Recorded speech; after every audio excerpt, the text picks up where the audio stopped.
Late in 1895, in a little university laboratory in Bavaria, Professor Wilhelm Conrad Röntgen first noticed the strange effect which led to the announcement of his discovery of X-rays. And although the news was received by the public with a mixture of disbelief and apprehension, doctors immediately saw the possibilities of the mysterious new rays and began to use them. It was not until 1913, however, that their use became certain and reliable. In that year, the hot cathode X-ray tube was introduced by Dr. William D. Coolidge of the General Electric Research Laboratory, the man who had already developed the all-important ductile tungsten lamp filament, and who now holds one of the world's few honorary degrees of Doctor of Medicine. In speaking of X-rays, therefore, it is a privilege to be able to present Dr. Coolidge himself.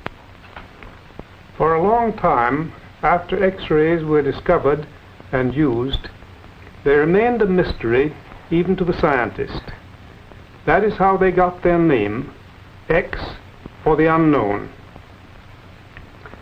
Today, however, we know that X-rays are a form of radiation belonging to the same family as light, heat, and radio waves. We know also that X-rays are produced whenever a solid target is struck by a high-speed stream of electrons, those same little negatively charged particles of electricity which make our radio tubes work. In early X-ray tubes, the electrons necessary to produce the X radiation were released by first breaking down a small amount of air or other gas in the partially evacuated tube with high voltage applied between the terminals. Operation depended upon the amount of gas within the tube, and since this was variable, the tube was unreliable. In the present day hot cathode X-ray tube, of which this is one of several different types, there is a high vacuum, and the production of electrons depends only on the size and temperature of an incandescent tungsten filament with a cup-shaped structure surrounding it. This particular tube has two filaments, either of which may be used. The swarm of electrons, which is liberated or boiled off from the white-hot filament, is speeded up to a very high velocity by high voltage applied between the negative electrode or cathode, which carries the filament, and the positive electrode or anode, which is called the target. The electron stream is focused to a very small spot on the target by the cup-shaped cathode structure.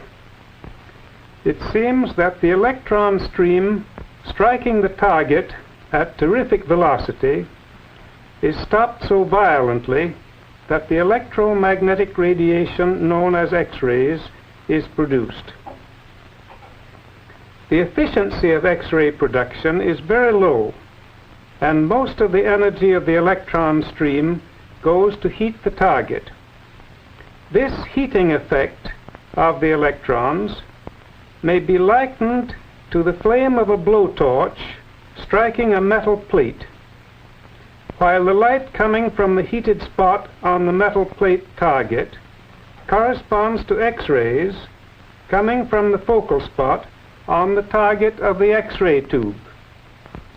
As a matter of fact, X-rays are like ordinary light, except that they are a very much shorter wavelength and are therefore invisible. Although X-rays themselves cannot be seen, their effects can fortunately be made visible.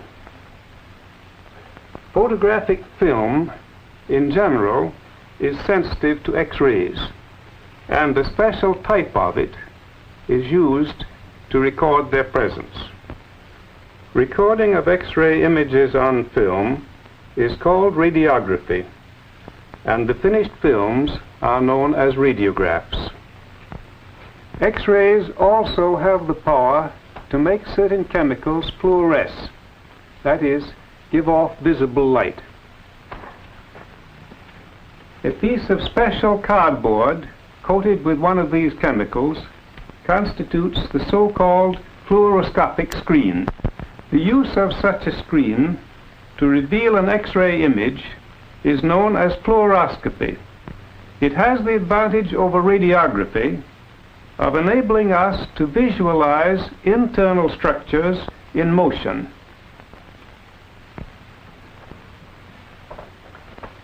Besides being of much shorter wavelength, X-rays also differ from light rays in that they cannot be focused in a camera. So ordinary photographic procedure cannot be employed. Instead, we use a shadow technique. If I now turn on this small spotlight and place my hand in its beam, I can cast a shadow of my hand on a white card. Now, if instead of the spotlight I use an X-ray tube such as there is in this little portable X-ray unit, and if instead of the white card I use a film in a light tight holder,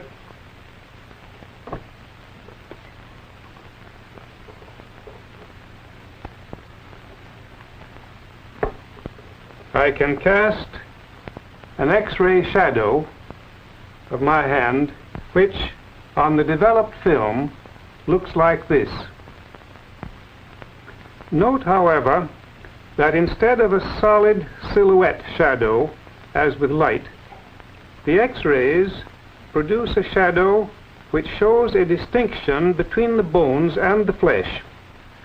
In other words, X-rays pass through some substances more easily than through others, and the details of the image depend upon the amount of X-ray getting through the different substances which make up the object.